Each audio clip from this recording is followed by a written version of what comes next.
All right. Well, thank you so much, John. I really appreciate you joining. And Of course. just to kind of recap, this is Pop Via, so we're focused on just kind of breaking down barriers and trying to figure out the general journey of startup founders and of entrepreneurs.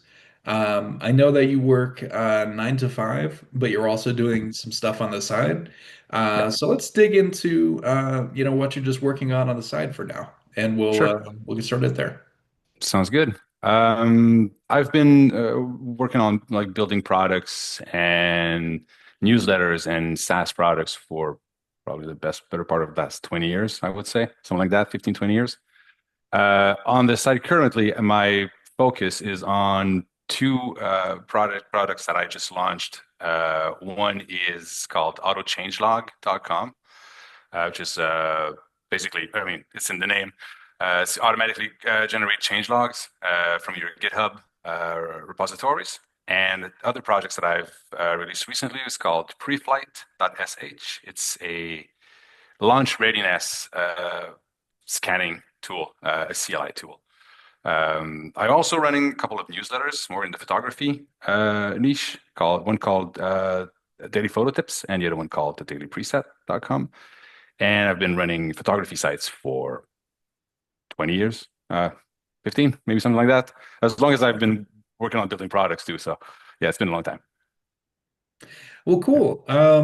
Yeah, tell me a little bit more about the photography side of things. How did you get into that? Was it just something that you had like a general passion in, and then just decided to pivot into, or how did that? Pretty much. That's pretty much how I usually go about everything that I do.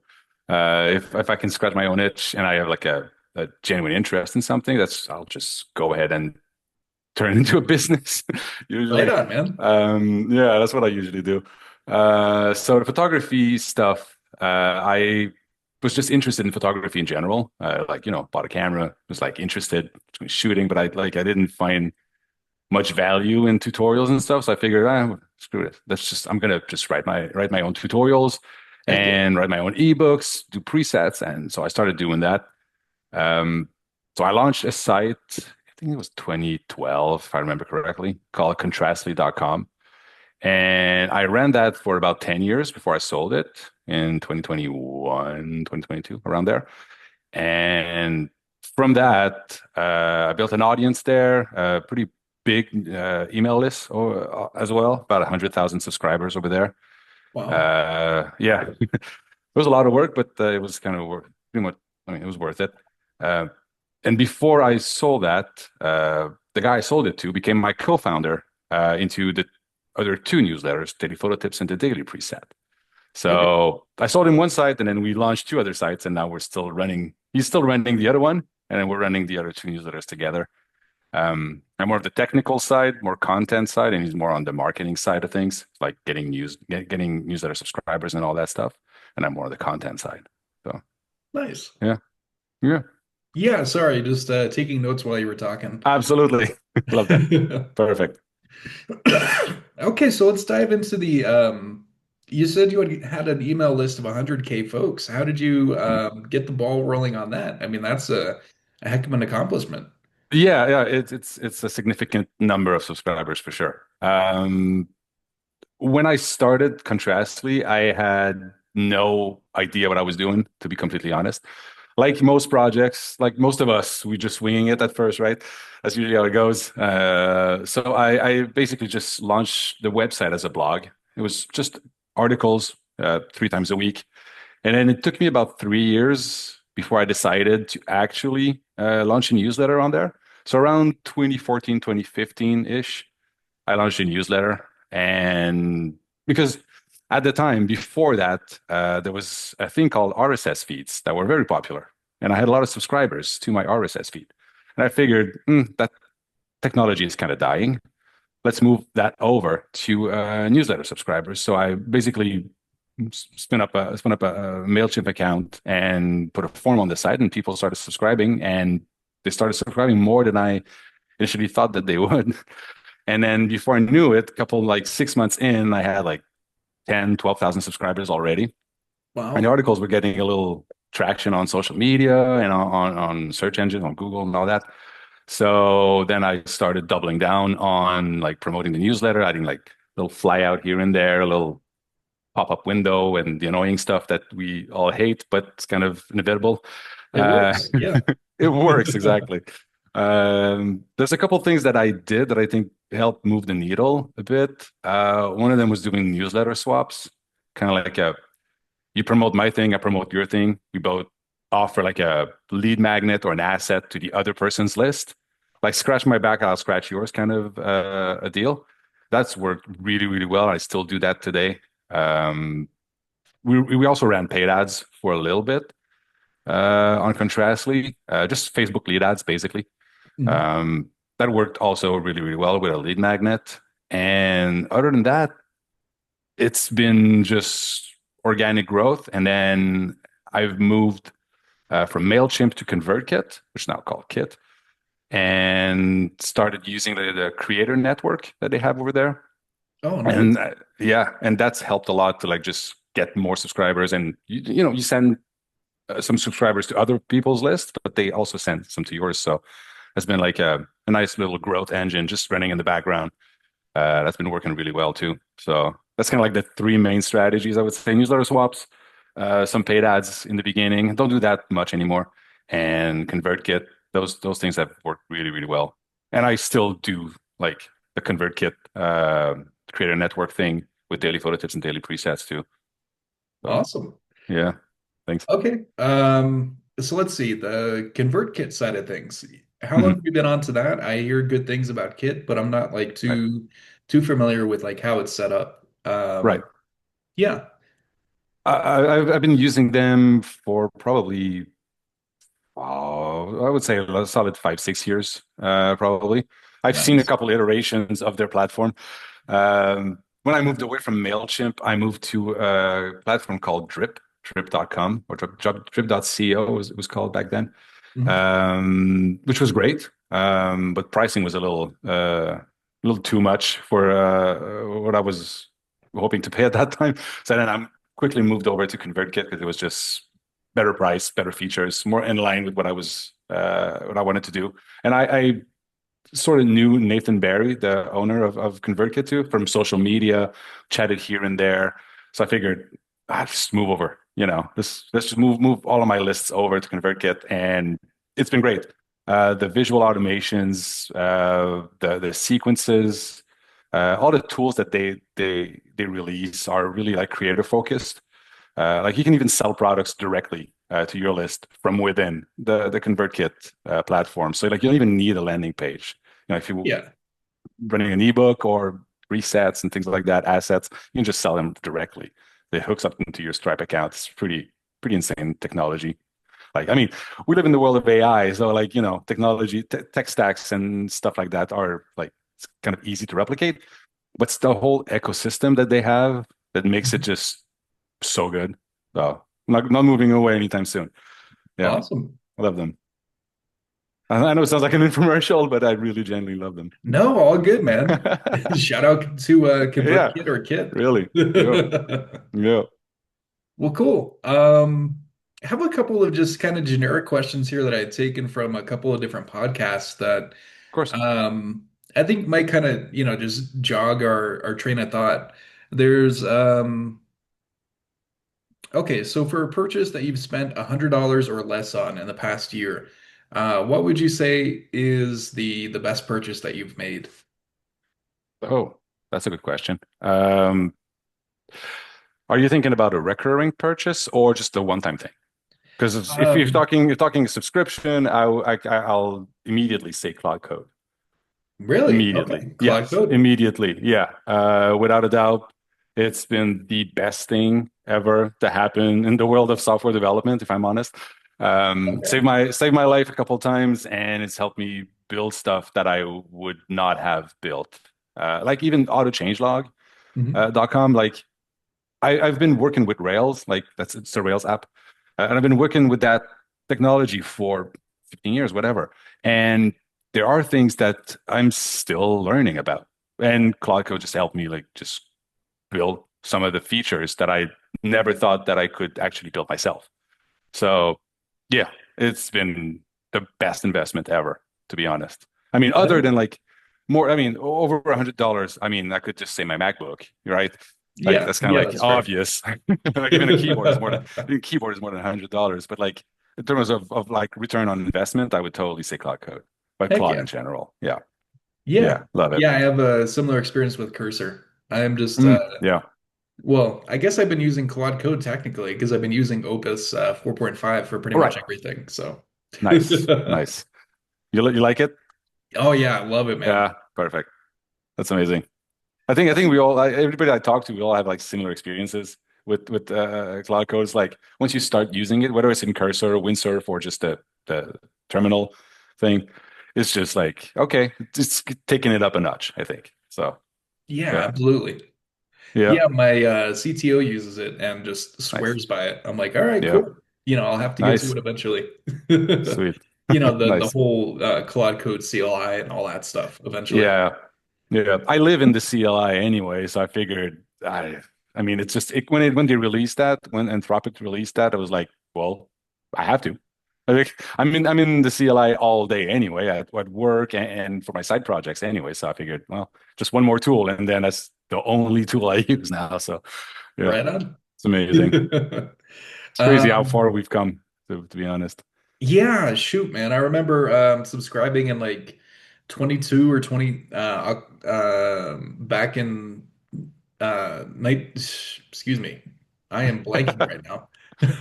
All good. In 2022 and 2023, I had subscribed to ChatGPT when it first came out, Yeah, or first got very popular, I should say, because it had been out prior to that. But right.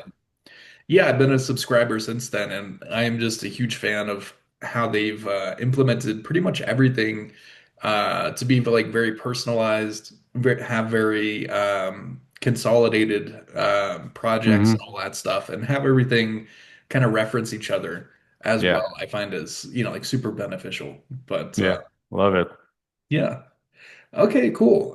So let's see. If you had a billboard and you could write anything that you want on it, what would you put on there and why? Oh, oh, that's a good question. I should have asked you for those questions before It's before we hit okay. record. Oh, what a billboard. Wow, you can just build things. That's Yeah, probably just that. You can just do things. hell yeah, Like dude. that's what I'm realizing more and more. Like I'm writing an ebook right now, and I never thought that I would, to be Mhm. honest. I mean, I've published ebooks before from other people on like Contrastly, like photography ebooks and stuff like that. But I never thought about writing one of my own. And just before the holidays, I was like, why not? Like, I mean, I have not, it's about the newsletters and stuff like that, like the newsletter business. And Mhm. I'm like, well, I mean, I got all that experience. Let's just write, like, you can just do things. And I Yeah, figured, whether it works or not, I mean, you can literally just do things. You can make decisions and just freaking do them. So, yeah, I would probably just put that on the billboard and probably put a link somewhere in there. You right know? on. Or like a giant QR code off to the side, Yeah, just like, exactly. hey, come Exactly. check That'd be this out. perfect. Hell yeah. They're driving and scanning the code. Yeah. Perfect. Okay, so another question then. Sure.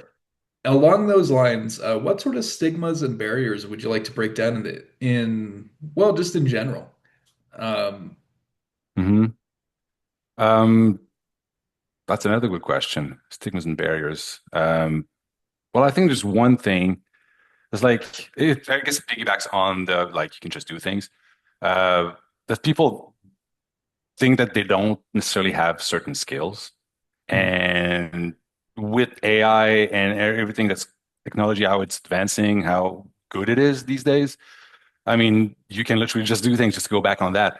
Like I never like I've always been like a more technical person, and I'm learning so much more now about like marketing, distribution, and all that. And I mean, I've built distribution lists like with the email newsletters, but like I never thought of that as distribution. It was just like a way of connecting with people, basically. mhm. Like, of course, it makes money and all that is great, and it's fun to run and to write the content and all that. But I mean, people have that mental like barrier where they're like, I'm good at this. I'm going to do this, but I'm going to forget about this other part.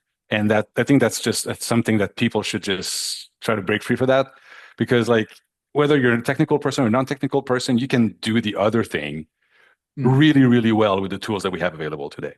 Like I'm a more technical person, and I mean marketing to me is still something I'm learning, like distribution and all that. Still something that I'm learning, like how to do marketing basically, whether it's like cold emails or cold DMs, replying on Reddit, even social media is to me, it's still, even though I've had my Twitter account since 2007, it's still new-ish to me in the sense of like getting people from point A to point B, and point B being they become a user to my whatever thing I'm building. So if you could just break that barrier, like that stigma, like you can only do certain things. Like I think everybody can do all of the things, whatever the hell it is that they want to do. I think they can pretty much do whatever they want. Yeah, you just have to make the decision of like, I'm just going to do it. Of course, Yeah, like there's a learning curve, obviously, but yeah, I think it's just like you have to be open-minded too. So, yeah, that's a beautiful way to look at it. I don't think that thanks. there are a lot of people out there that allow themselves that freedom or that Hmm. what would be a good word for it as well?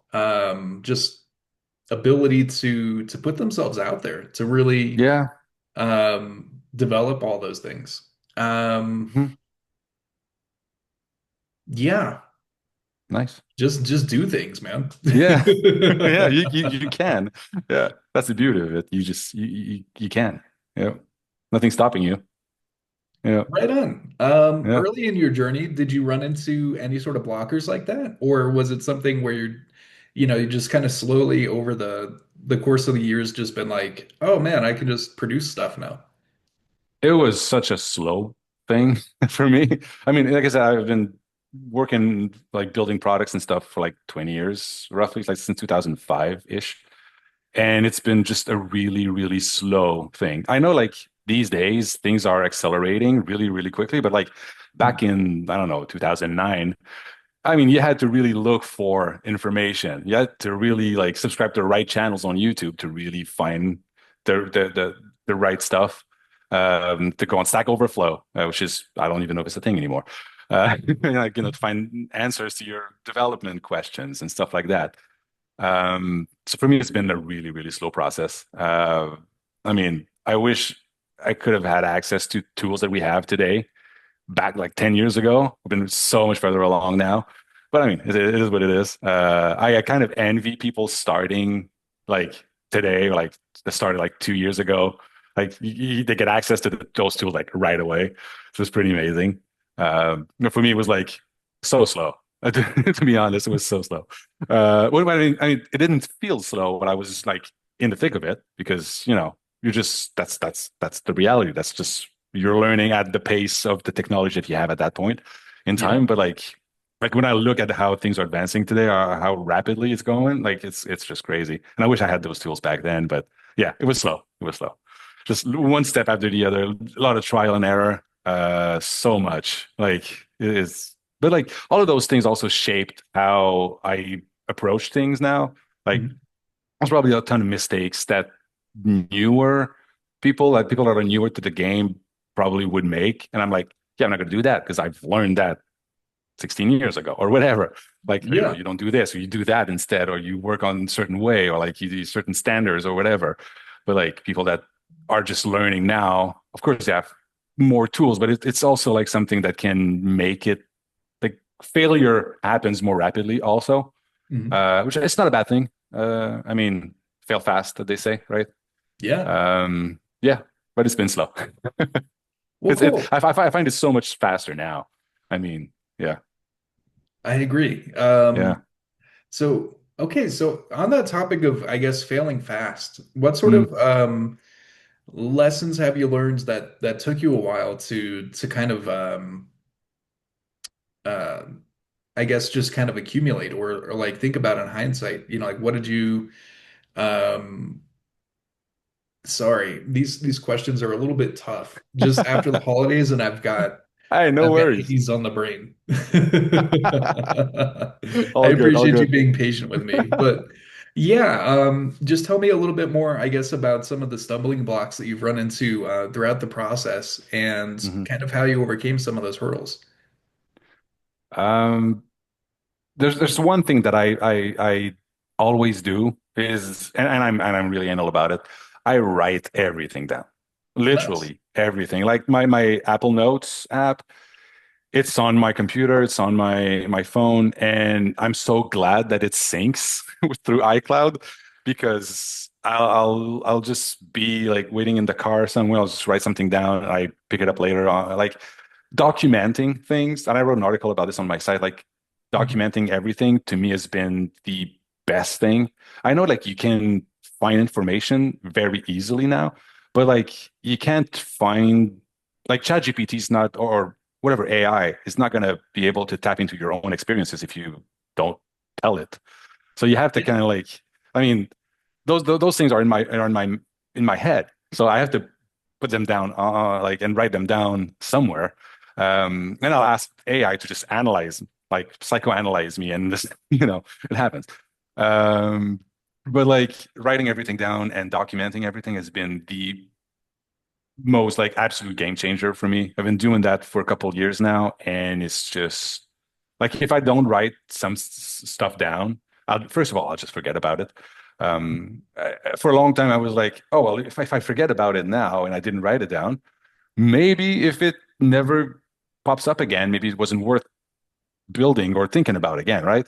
But then I figured there's so many ideas that I would have lost if I didn't do that. So I'm just really, really into documenting now. So that's probably one of the things that's been the best like way for me. It's just the best way for me to just build things, remember things, and also you like train ChatGPT or Claude into like how I think when I'm Mhm. building something or when I like saying I'm outlining an article and stuff like that. Like I'll write the whole thing myself, but like the outline and the general idea, I'll just like use ChatGPT or Claude as like a sparring partner, like a thinking partner kind of thing.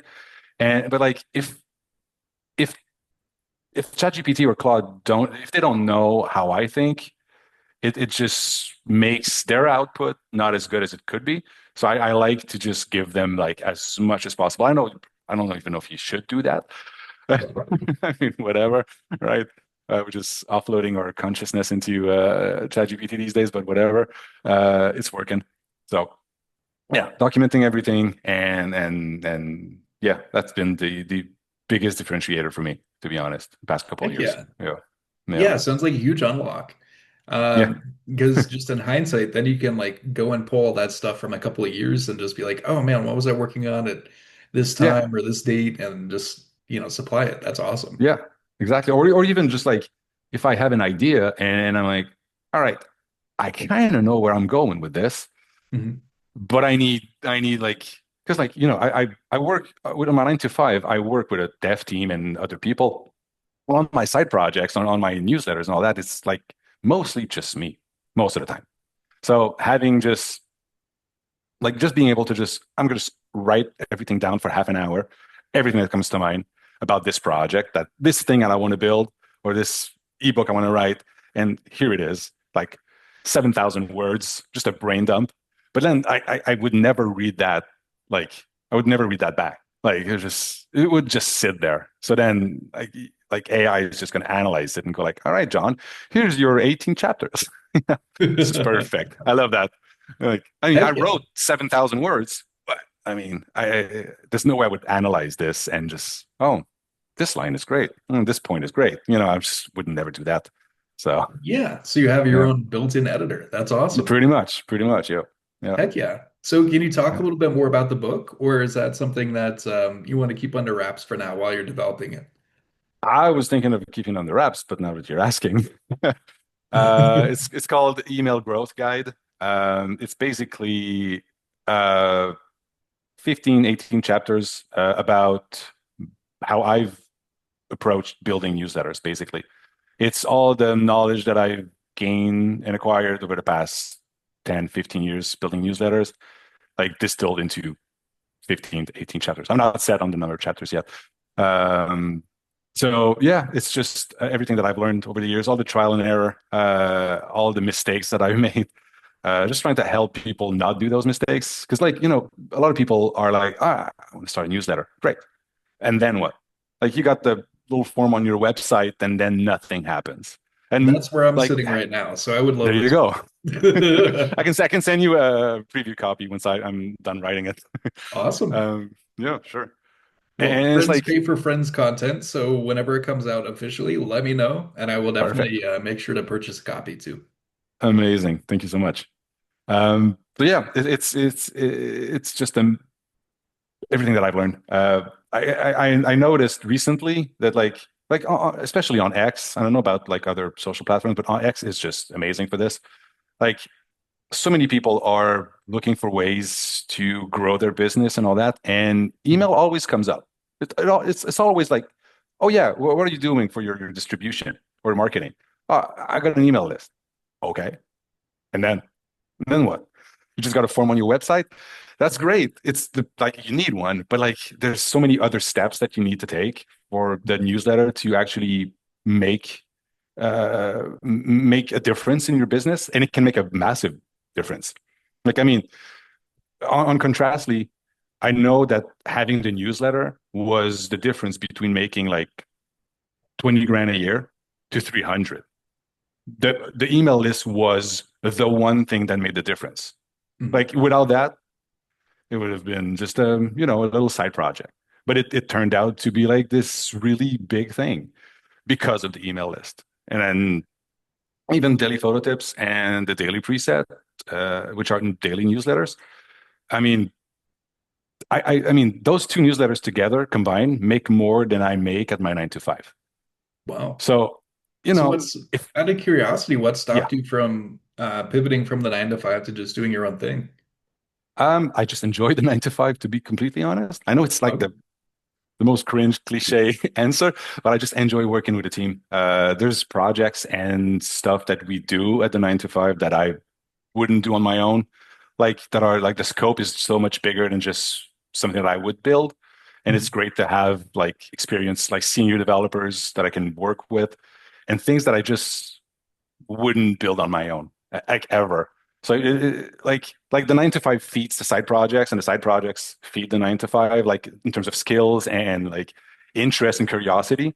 It's like, people dread the Monday kind of thing, but like I don't. Like I'm just looking forward to it and like, all right, what are we Heck yeah. building? And in my in my downtime, I'm working on the side projects.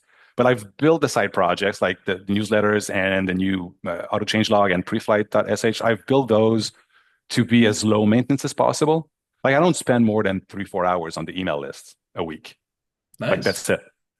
Every Saturday morning, I sit down and I create presets for the week and I write 5 emails. That's it. And I write an article for my own personal blog. Like I don't want it to be more than that. And I mean, you can totally do that with a 9 to 5. Like I'm also like, what would I do if I didn't have the 9 to 5? I already like build things that are like low maintenance ish, so that I don't have to like spend like 8 hours a day working on them. So of course, like I could play guitar more, obviously. But like I don't know.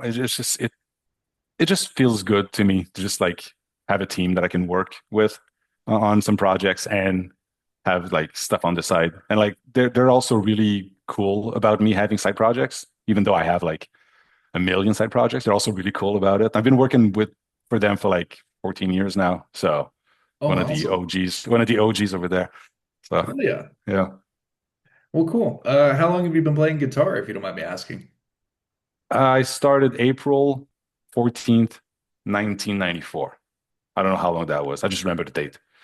Wow, really? Why? So 31 years, is that it? 31 years? No. Okay. Yeah, something like that. Why 30 the years. uh why the exact date, if you don't mind me asking? I mean, that's kind of a rarity. Yeah, sure. Uh, when I was in my teenager, I was like 12 years old. I saved up $149 to buy my first guitar. Oh, that's And awesome. that's the date that I bought it. That's it. I'm gonna remember it forever. Hell yeah, man. Yeah. Yeah. And weirdly enough, like how the whole like purple AI thing. The purple color is like a big thing with AI these days. Mhm. Well, that guitar was purple. So Oh, yeah. nice. So what do you like to play these days? I years ago I was like in some metal bands, like heavy alternative bands. These days I'm more into blues. I'll still pull out some heavy riffs here and there, because you can take the metal out of the guy or take the guy out of the metal or whatever, something like that. But yeah, I'm still a Always, metalhead. yeah, always Still a a metalhead. metalhead. Yeah, yeah.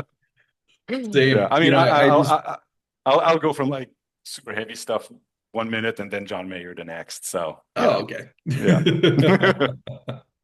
I recently cut my hair, but had longer hair and was like, Sweet. oh man, this is throwing back to like my metal days back in high school. Nice, nice, Right on, man. amazing. Um, well, cool. Damn. Okay, any questions that you might want to ask me? Because I'm kind of struggling to Of come course, up with a couple off the top of my head here. no worries. I'm actually more curious about Pop Via. Like, Yeah. what's the idea behind it? I mean, I've went on a website, been following you on X for a little bit too. That's how we connected. So yeah, I would love to hear more. Like, what was the idea behind it? Yeah, sure. So we had started out as just like a services business. I've been using the name Popvia or the moniker Popvia since like Oh, 2012 on and off. So the brand's been around, but it's been in like a different iteration. So within the okay, last, I would say 2, 3 months, we had tried the ingest side of things. We were thinking of doing like a memory layer um, for just like LLMs and that sort of stuff. very And cool. it didn't work out that way. It Oh, ultimately turned out to be a file system with like some OCR and that sort of stuff. So right, right. we decided to pivot from that. We were like, okay, we want to reach a decent unicorn sized business, and Hmm. that would definitely be the route to do it. But with the expertise that we had on the team, myself, certainly including myself, I'm like, well, I don't think I'm probably the best person to do this. Right. However, I have about 5, 6 years experience with just doing customer service and also, managing client accounts.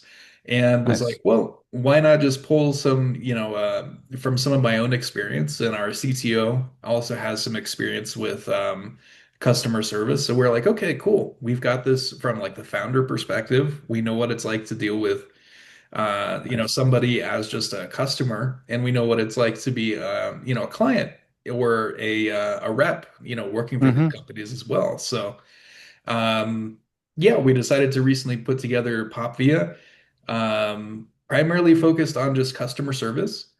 And Nice. we wanted to automate that with like a chatbot and a knowledge base, and basically just have folks come in, ask the chatbot questions, and then we could elevate or escalate things to a ticketing system if we needed to. Very cool. Very Um, cool. yeah, so that's kind of where we've been over the holidays. I decided to kind of make stuff like full stack customer service. So Hmm. or full cycle customer application, I guess is what we're calling it now. We're Right. still kind of Yeah. playing with the idea of where we want to go with this. But Nice. yeah, ultimately going to be building out just like a series of intake pages, so like landing pages, chatbot widgets, that sort of stuff, so people can get leads and that sort of stuff, and then track them, across the life cycle of their customers, track customers across the life cycle of bringing them in as a lead and then managing them as a client, Very managing cool. them as a customer, and then also providing that support for them at the end there. So, That's uh, amazing. How yeah. big is the So, team? How big is the team? You mentioned you have a CTO. yeah. Yeah. Yeah. So, just 4 people, myself, Cool. Dom, AJ, and Himanshu. Amazing. Nice. Yeah. Small team. Loved it. Love it. Yeah. Trying to You can stay you can you lean. can move, you can move faster that way. That's Oh, yeah, awesome. for sure. That's so cool. That's so cool. How long have you been building it? Like you said that like it's been like the moniker for a long time, and then you kind of like switched it around and all that. How long has been it like in its current iteration?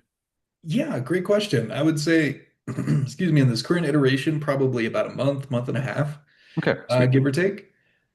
Yeah, I would say I'm just looking at the date right now. I would say, yeah, this time last month is when we were working on ingest. So Sweet. Wow. yeah, not too shabby. Yeah, yeah, really. That's We're amazing. struggling to find customers at the moment though, just because of Okay. our I think our price point is a little bit high. Okay. But we're not trying to compete on price. We're trying to compete upon value. So that's why I Yeah. was adding those Yeah, new that's the good features play. in because I was just like, okay, cool. We have like a decent price point for what the problems that we can solve, but we're not Hmm. solving, I think, enough problems. So that's why I was like, Right. okay, cool. Let's make this full stack so we can better justify the price point that we're offering it at. That makes a Uh, lot of sense. yeah. Yeah. Sweet. So Nice. yeah, I don't know. Everything's pretty new. We're still super excited about it. The CTO's, I think, a Amazing. little bit frustrated at me for blowing out the scope a little bit, which is just fair. Eh, yeah, yeah, yeah, yeah. That's okay though. I We'll mean, meet it's somewhere in fine. the middle. I'll prune some of the Exactly. features I added and. I mean, yeah, that's it's fine. It's fine. He'll get over it. Just keep adding. Just keep adding. It's fine. All right on, That's man. amazing. That's amazing, man. Yeah. But yeah, yeah, I mean that's kind of where I've been. Shoot, I guess a little bit about my journey. I hadn't really Yeah. discussed it with you too much, but I had started out as a just like the minute elevator pitch, I guess. I had started out Sure, as sure. Yeah. military, got bored with that while I was in the military because, Okay. they tell you what to do every second of the day. For sure. Started interning at an ad agency. Did search engine optimization for probably 4, maybe 5 years, and Nice. that's how I kind of got into the pop via side of things. I had, That makes sense. was based out in Vegas and was like, all right, cool. Like, let's make a SEO company out here. So, like I'd created like a small like Las Vegas SEO group on Meetup and that sort of stuff. And Oh, nice. yeah, I'd met some pretty cool folks out that way. Then 10 years ago got into just web dev and was just like I'm touching websites all the time with SEO. Why am I not getting paid for this? Makes So sense. Yeah, yeah, yeah. Totally. yeah, so I decided to make that pivot. And then the past 5 years I've been, focused on just SaaS and trying to get my own business started up. Nice. Had started out with something called Code Career, which is basically like just a job board for like folks that were starting out as a Yeah, yeah. new The programmer. the the name rings a bell. Not sure, but It's okay. I've It's old. It's like five that's years okay. old. I'm old. I'm old. It's fine. But yeah, I had put that out and had put out like a podcast a while ago. Nice. And then somewhere in that journey around 5 years ago, I got canceled. And that really, yeah, What? that put a wrench in things. Yeah, yeah. If you don't mind me asking, I mean, you're bringing it No, up. no What problem. happened? What So, happened? yeah, so I had purchased, wasn't making a lot of money at the time. So, I mean, I Hmm. was really not well off financially.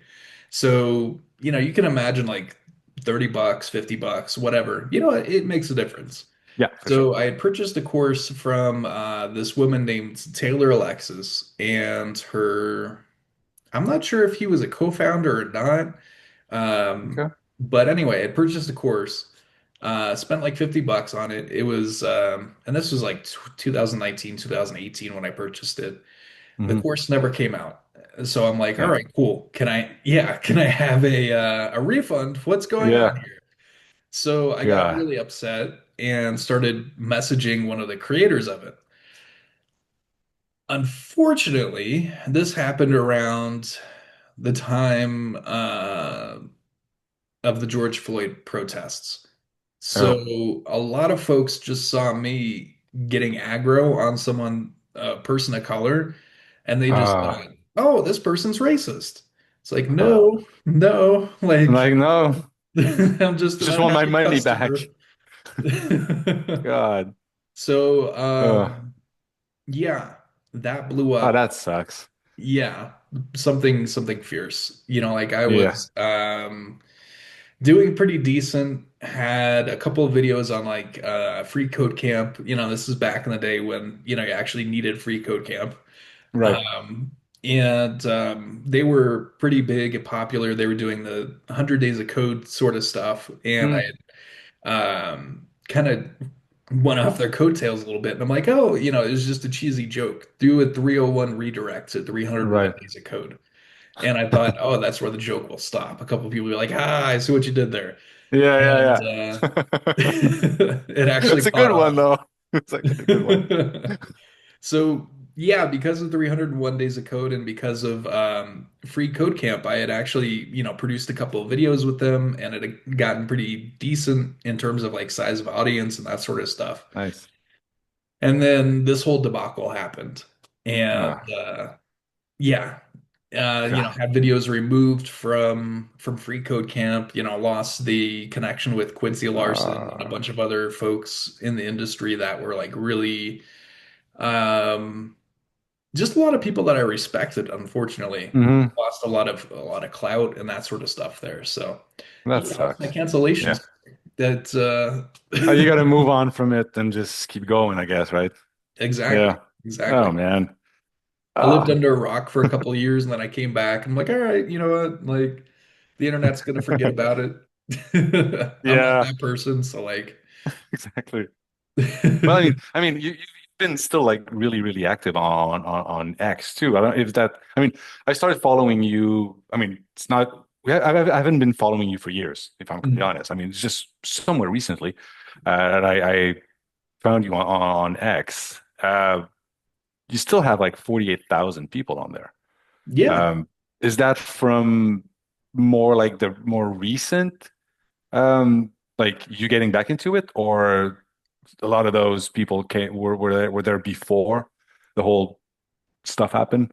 Yeah. Yeah, I would say the vast majority Like, of how's those your people growth been? Like, were there before. And then yeah, okay. recently, I would say I've been getting like better engagement rates and that sort of stuff just because I've Hmm. been engaging with the community again. But Nice. yeah, prior to that, like everything was just flat and kind of dead. Uh, Right. hadn't, really like tried any new initiatives to like try to, help folks with like coding or anything like that. Cause I'm like, Hmm. screw it. Like, what's the point? You're just gonna, Yeah. you know, shit happens. So, Yeah, that stuff gets to your head and you're like, ah, screw it. Yeah. Yeah, I get it. I but get it. yeah, the past But couple it's of cool that years, you're back into it though. That's pretty cool. yes. Yeah. Yeah. Amazing. Yeah, the past couple of years, I'm just like, all right, man, screw it. Like, Yeah. shit's What are you gonna gonna do, happen. right? Yeah, Yeah, stuff exactly. happens and then you just have to move on and keep going. Yeah. Yep, Because you can just do things, exactly. you know. In this full circle, right? Yes, sir. Nice. Amazing. Well, cool. Is there anything else that you would wanted to talk about before we wrap up? Any questions, comments, concerns, or just Um, anything no, in general that you want to pitch or I talk enjoy about? I enjoyed it. We should do that more often. Yeah, likewise. Happy to come back as a guest anytime. Love this. And I love what you're doing with PubVia too. Looking forward to seeing it grow and get more customers. Right on. Appreciate you, Yeah, John. sure. Well, cool. So I guess what we can do is when you're ready for it, we'll go ahead and drop a link in the description for the book that you're putting out because I am super Perfect. excited about getting a copy of this. Awesome. Um, I think it's just going to be very useful for folks in general. I hope Definitely so. know that I'll be using it a lot. So Perfect. Amazing. I love to hear that. right on. Well, pleasure, John. Thank you so much. I'm going to stop the recording now. All right. Pleasure's And all mine.